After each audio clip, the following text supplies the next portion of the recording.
Today we're taking a look at a forced draft furnace that is not igniting. So as you hear, it's turning on, but it's not igniting. It's a Comfortmaker. It's quite a few years old, but we're going to troubleshoot this. Right away we see the red flashing lights here. Count them. So 4 flashing lights. We'll look at behind the door to see what it indicates. One of these doors has the trouble codes here. See if you can zoom in.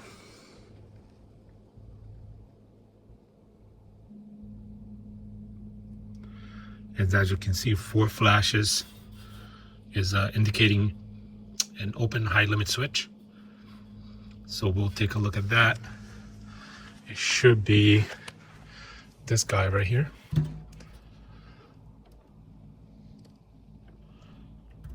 We'll take it out, take a look at it, try to clean it, see if it works. If it doesn't, we'll place an order for a replacement one. So after just loosening up the bottom, removing the top screw, we can actually pull this out. We'll take a look at that sensor.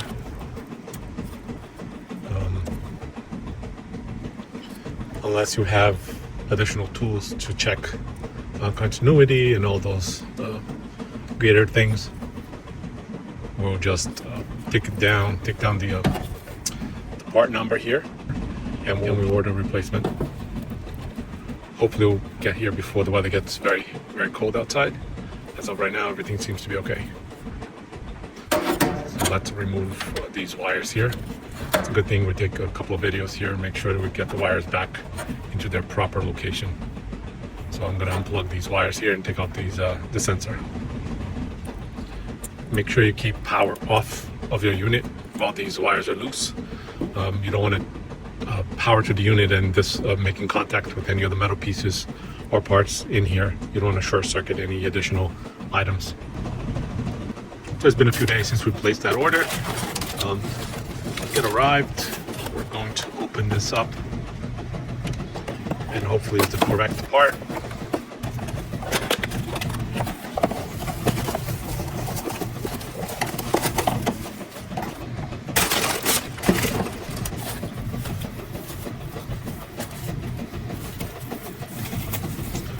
It's looking like it's the right size. I'm not an expert at this, but I would avoid touching the sensor itself.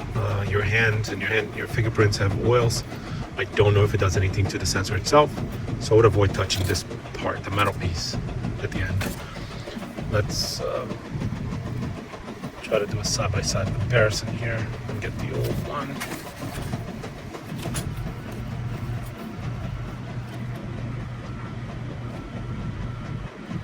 As you can see, it's L140-20F. I think that's determines the temperature that it shuts off or turns on. And whoops, 34332 905, and the bottom one is 9205. Everything else looks to be the same.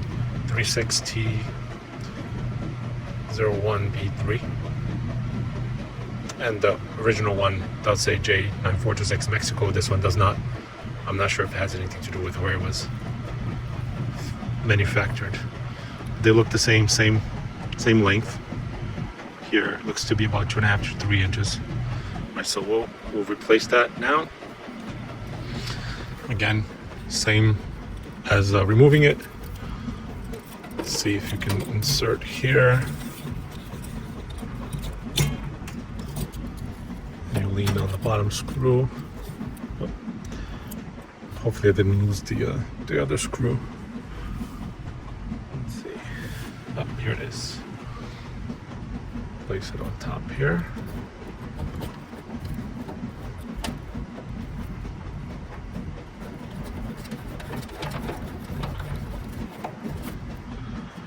We'll go ahead and tighten that.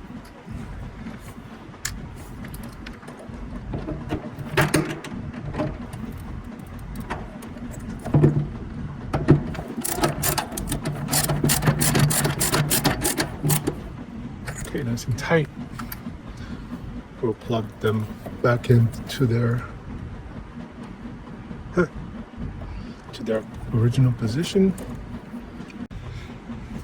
And I forgot to mention, prior to inserting the new piece in, we removed our old piece in this direction, so the metal sensor is facing up.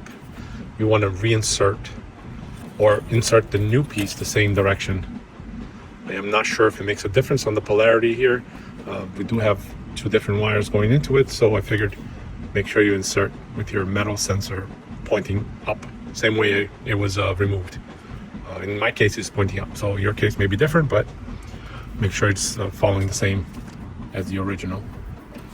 And here we'll try to plug this in, and this other guy here. Yeah, this one has a small adapter on it to accommodate two plugs, so don't lose that. Okay, plugged it in. Now we'll do the reverse. We'll insert the bottom cover. Bottom cover has a sensor that stops the unit from functioning when you pull it out. So make sure that only insert after you cleared out any tools or any other metal objects here. You don't want any short circuiting. So now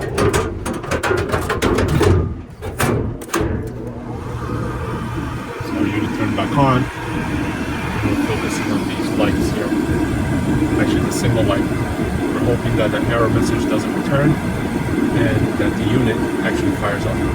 So it will take a couple of seconds while this boots up, clears out any gases.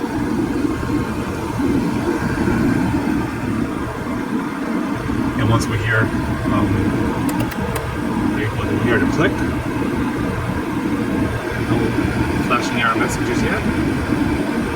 We're hoping that the igniter will, it's hard to see from here, but the igniter warms up. I don't know if you can see, it's turning yellow.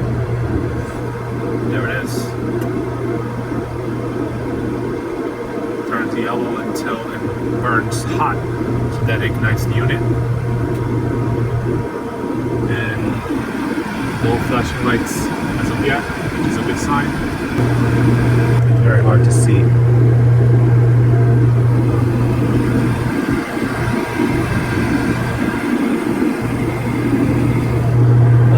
Don't know if you can see it, it's hard, but it did ignite. You'll see the flames in there. Yeah, you can't see it this way, but so I did turn on. Excellent, fixed this problem. So the furnace will live hopefully another season. Yep, there it is. And now the blower kicked in, and I feel the heat already here. And for this job, we use the following tools: simple screwdriver with a flathead tip. I brought a knife and electrical tape just in case we need it. We did not. And the actual part. This is the old one, but we need a replacement part. I'll put a link in the description of the part that I was able to order. This came written on it. I'm not sure what that is, but this is the actual part number here. Again, all links will be in the description. All right, thank you for watching. Like and subscribe.